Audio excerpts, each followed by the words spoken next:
So here we are. The next of the arquebus battles is Cerignola, which is down in Naples. The French are marching. They come to a strong point, not the village. They outnumber the villagers, but, well, not the villagers, the Spaniards holding the village. But some of the troops, especially the artillery, haven't made it yet. And the French commander is forced by his sub-commanders to attack because, hey, we want to sleep in the nice houses rather than stay overnight in front of the field. We outnumber them anyway, right? Okay, unfortunately, they're facing Cordoba here. And not present in the last battle. I don't know if I let anyone to believe. That was Gonzaga, the Mantuan ruler, with the +4 combat bonus, which, again, it's Richard Lionheart has a +2. Now, how big an effect is that? It basically means on an attack with a unit that he's stacked with, he will get probably a very, very good result, you know, and can make up for big minuses, etc. So, anyway, let's take a look at what our situation here is. This is a very small battle, and it's lopsided. There's an option to allow the French to wait and attack the next day, which might help. Well, which certainly would help, because some of their forces aren't on the map yet, and we'll talk about those in a bit. And then they also have some artillery that would be available to them, which probably doesn't mean a damn thing, because it's its own wing. Leadership-wise, French leader is a +1. Cordoba is only a +2. He's actually not a very good commander. And as an overall commander, he doesn't give any bonuses. So that's all very interesting. He doesn't need to be here. I don't know if he shows up in any of the other battles. I'm assuming he does. But, you know, his main effect is in the drilling of the units and the formation of new tactical systems. And in operational concerns, which are beyond the scope of this game in terms of positioning his pieces. Getting the enemy to fight in the place he wants them to fight. And in this case, he's totally got that situation. Why? Well, because there's this ditch and a rampart behind it. The rampart's here. He's got some higher ground. He's also got a different kind of army. The French have a fairly old style army here. Swiss pikemen, all pike rules, all Swiss rules in effect, which means they might chicken out or something. Not terribly high quality, decent, but you know, and no firearms. We've got some sword and buckler guys who have crossbows, but the Spaniards have a combination of a center of pike and then some sword and buckler guys, all armed with arquebuses. How big a difference is that? I don't know. Shouldn't be too big.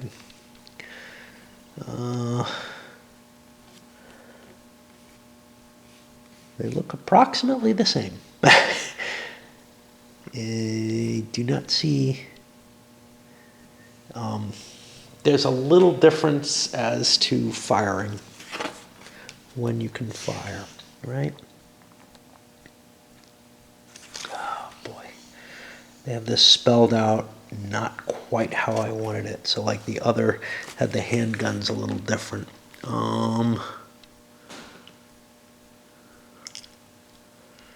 Okay, so they can fire when they move.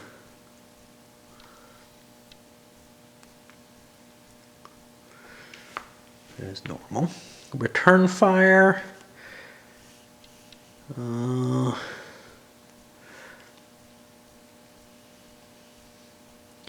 Crossbow and arquebuses may not. Yeah, so the mixed units with crossbow and arquebus cannot do return fire. And I think they can't do reaction fire either, can they? No, it looks like they can do. It looks like they can do reaction fire. They just can't do return fire because there's too few units, basically. And that's reflected in the penalty here as well, as to how capable they are at firing. Now, this brings up something that somebody new to the system actually brought to my attention, which is I was counting the melee defensive value, the defender's shock defense, DRM, which is the number up here, against fire combat. And I don't know how long I've been doing this. I can tell you all through Blood and Roses, I think I was doing it. It's not that big a deal in Blood and Roses because most of the units had a 0 there with a +1 on the disorganized side. So, but in this one, there's some significant numbers in play. So the last battle, a little skewed. We'll try to remember not to do that this time. All right, let's look at the special rules for this. First of all, there's French reinforcements, which are over here. And that's what, 1 mounted crossbow and, 2 mounted crossbows and a man-at-arms. And these are the dismounted crossbows. Remember, no unhorsed, no dismounted men-at-arms. Those come in, so maybe I should explain the first thing first. Both the leaders, there's only a single leader on each side, they can activate one of their battles. The French have 2 battles. They have their infantry and their cavalry, and these guys are part of the cavalry. The Spaniards have 3 battles, an infantry, cavalry in the back, and then some artillery here. The French artillery would be handled the same way, although artillery on the offense is kind of not all that useful here. So, looking at that, if the French, anytime the French activate the cavalry, I get to roll a die, and each time I failed on this die roll, I get a +1, which will track with this counter, specific to the situation. And if I get a 9 or more, those troops come in, I think, up here. Yeah. The blue area, they've got it marked as to who owns it. And then they become part of the cavalry wing. Okay.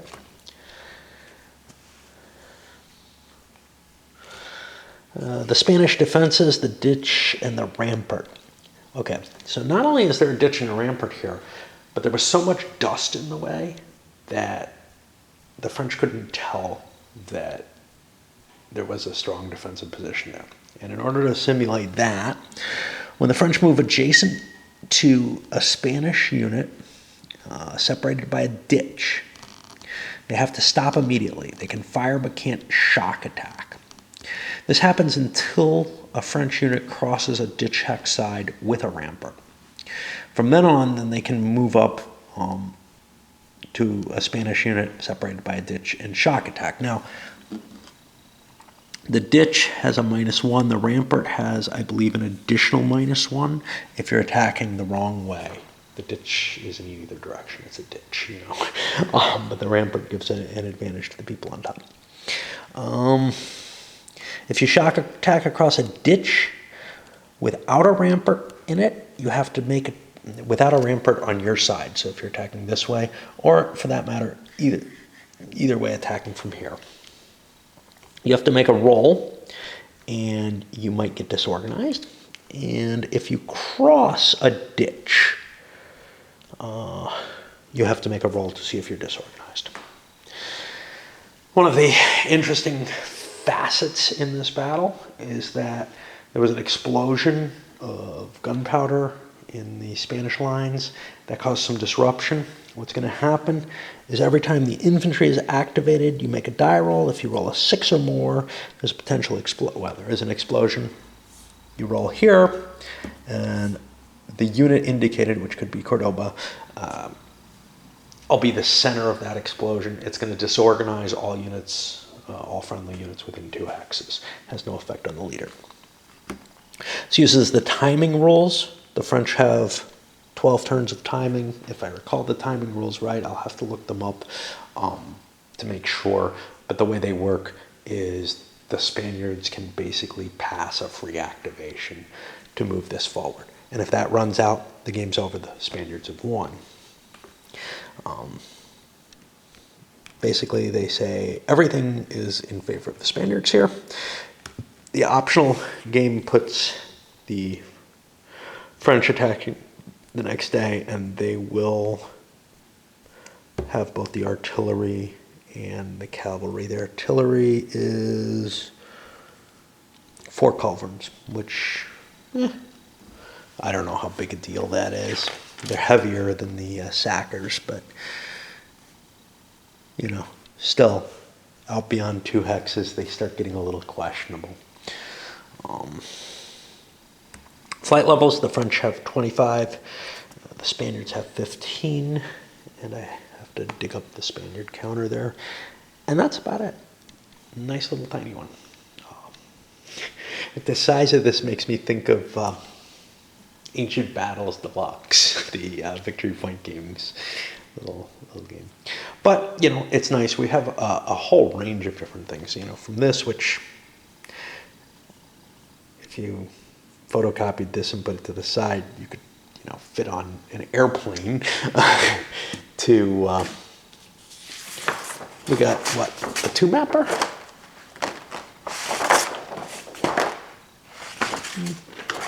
Oh, no, the 2-mappers, or the full map one is here. This, I think, is part of a 2-mapper. I'm not sure. But we'll see. There should be one larger than the rest. This is the size we saw before. And there are some other small battles on this one. So we'll get started and try not to cheat. And I looked at this. I didn't look at the Spaniards yet. The French are going to be going first. They haven't entered the breach, which helps them cut through. Seizure opportunity, I decided to put my standard here. I'm going to launch my attack in this direction. Why?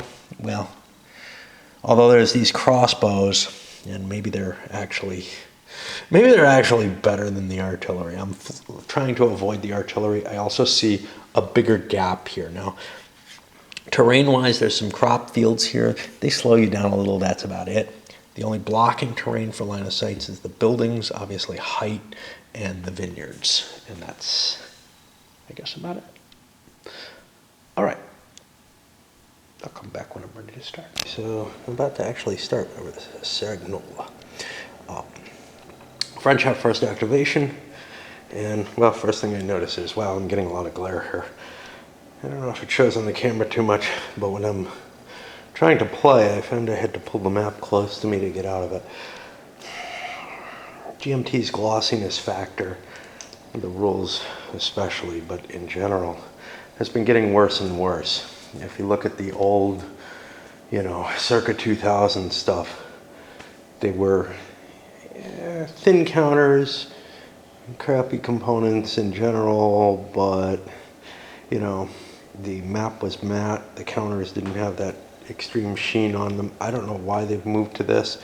I guess they want to make everybody suffer as much as if they have plexiglass over things, and not just over the map board, but over the rule book too. And they put it especially heavy on there. Anyway, the reason I actually started chattering was, hey, I've got one commander. Well, he's only got a range of 5, which means I'm going to start off with an infantry activation and try to push in this direction. A lot of his units are not going to be in command. How big a deal is that? Not much. This system, you don't really have to have things in command unless you want to engage, basically. The limit of things that you can't use, you can't move adjacent or charge, you can't countercharge a unit that's not adjacent. You can't move and go capture a standard or leader, and you can't move if you started adjacent. You can't disengage, which has its own little rules here. I don't know what the D means. Oh, you're disordered if you disengage, yeah. So it doesn't seem that terrible a thing to focus on one flank or the other, although if I put him kind of towards the center of the battle, I can probably command things pretty well. He does have a bonus, however, so I do have to delineate where that line is, but I don't really want to make the attack. I don't really want to get myself in the position where I'm getting all shot up by all those arquebuses. I have no firepower, so well, I have some crossbows back here, but in general, I don't have much firepower. Whoa. The sword and bucklers have crossbows. Is that right? Probably. Yeah, okay. So I have some limited crossbow firing capability on that flank. I don't know how much that's going to help. After that first activation, I roll for the same leader to try to activate these. This guy will be out of command if he succeeds. See if I can figure out the reinforcements. I have to successfully activate the cavalry to get a chance to bring my reserves in. And I do. Yeah, I would have left that alone. And now I don't know what to do with them. Got to think about that, because unfortunately the cavalry, if I pull them out this way, they're going to get lost and not really be able to do much. But in this direction, yeah, I don't know. So I'm going to probably pull them back to defend my flank. And these things are more difficult. I can't just let the French go walking across the ditch. Shifting my infantry maybe is an idea, but if I do that, I may be opening things up so the cav can come charging through. So I feel like my only reasonable option, and passing was the first thing I was considering there, right? Can I just let the French come through here? So the only reasonable option is to deploy my cav along the ditch, which is not as good as the rampart, but at least it causes a disorder result possible when attacked. But the danger of that, of course, is, first of all, what I have up here is a crossbowman and a gendarme who I think, yeah, they're only armed, or no, genitors, they're only armed with javelins, which I'm sure are not good. I haven't really considered that before. Yeah, they're, the mounted men-at-arms following up, well, you kind of want them in reserve to push the French back, maybe. And then another genitor over here, who I probably want to bring over, but that's kind of dangerous because, hey, maybe the French swing back, with their speedy cav, and, yeah, I don't know, try to get around behind the Spanish forces. The problem is, without two separate leaders, I kind of have to keep this all together. Otherwise, on each activation, I'm going to have to run the leader back to the other command. I managed to get 3 activations in a row and bring their cav on, the reserves that they had. Actually, that's these guys up here. These guys are shifting over. Launched an attack over here, and this was mainly a missile fire situation. Chased away the genitors, and actually the mounted crossbowmen as well, which are retired now. And also launched a kind of low odds attack here, but got away quite well. They disordered both the enemies. This one not so unlikely. That was about even because of the pike versus melee and throwing my leader in. But this one was highly unlikely. Even though it looks like I have a positional advantage, the ditch prevents that from having any effect. I hope. I hope it's the ditch that does, not the rampart.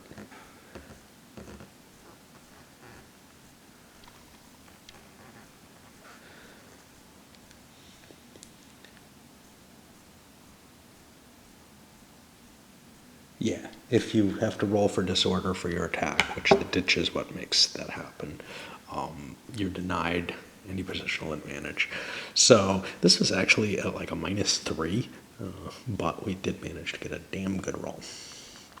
Nobody's spending any chits. This would have been a good time to play the In the Breach one, which actually would have reduced the bad odds that I was in there. But hey, it all worked out all right. I gotta say with these chits, I don't really like them. The seizure opportunities, the negate seizures, those are pretty clear. But Into the Breach and Battle Cry, it's not because of what they do particularly, it's the naming. It's hard to remember which one does which. Battle Cry allows you to rally a single unit out of retired, and Into the Breach gives you a plus in combat. And I could see either one going either way. I just wish they hadn't gone with kind of the more flavorful, thematic, right? It's a fucking war game. Screw that, man. It either represents or it doesn't, and it really doesn't matter what kind of naming you have on it and stuff like that, and what kind of horrible font that you use somewhere. Not that this is responsible for that, but we've seen some of the games have had some pretty bad situations in terms of the fonts. Commits his cavalry, and in part, to pull units back, to recover them, this guy recovered. But also he launched this man-at-arms, which managed to destroy actually 2 of these SB units, and we got a problem for the French, actually. We're at 16, which means on a 9 we lose the battle here. I'll get to that in a moment, but we have a seizure that we succeeded in making and stall so that the Spaniards could not get another initiative. But on a 9, the battle's over. I think I'd have to look that up if it happened, because it's possible that you can't do that after a seizure opportunity. It may only be on a free activation that check is made. But okay, so now the French get to try to collapse this Spanish flank a little bit more. This was a really judicious use of that check. A couple of mistakes there. First of all, I shouldn't have rolled, not because it's not a free activation. It does count as a free activation, but what it doesn't count as, the checks are made at the end of a free activation, which means the check would happen now, and things are much worse, because the French launched their infantry, their pikes, etc. I forgot to make the pike check. Screw it, it's too late on that. And they tried to hit this unit, and I think that's it. And they ended up losing a pike due to bad retreat situations. They're at, 22 out of 25. So on a 3 or higher, the French lose this battle. And this is a tough one for the French. The Spaniards never even activated their infantry. And that's it. That's the battle. So this is what? Cerignola. Anything exciting here? It might have been interesting to try playing the ahistorical version. I tend to like to play the historical battles, see how they flesh out. This is definitely a rough one for the French. I don't feel like I used my French terribly well, but it may just be that there isn't a good solution. Where I had French hitting, unfortunately for them, there were the shield and buckler guys sitting on the corners. That made the pike, which are my better units, essentially. They don't have the firepower, but they made them easy to collapse. So that's this one, and we'll come back with the next one. Probably start setting it up tonight.